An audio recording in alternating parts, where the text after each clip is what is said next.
Hello, Mommy, sir. My name is Ellen De La Cruz. I am 36 years old. I am married. I have 2 children, 1 son and 1 daughter. I am the second eldest in my family. My father's work as a laborer. My mother is a full-time housewife. I am Roman Catholic. I have work experience in Saudi Arabia for almost 8 years. I am taking care of 5 children and the 2 of them has a special ability. And also I have work experience in Qatar for 2 years. I can speak and understand English. I want to work in Singapore because I want to help my family financially. I do not have any food restriction. I can cook Arabic food like kabsa, magluba, bamia, mulukia.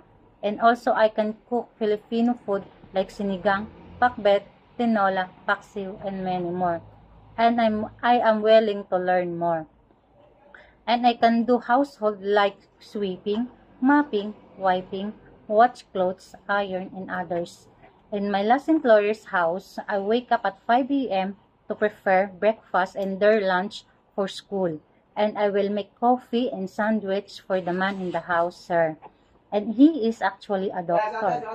And after that, I will clean the house and look after the baby's employers and go to sleep at 10 p.m. I will learn from my employers and work hard. And I will complete my 2 years of contract. Thank you.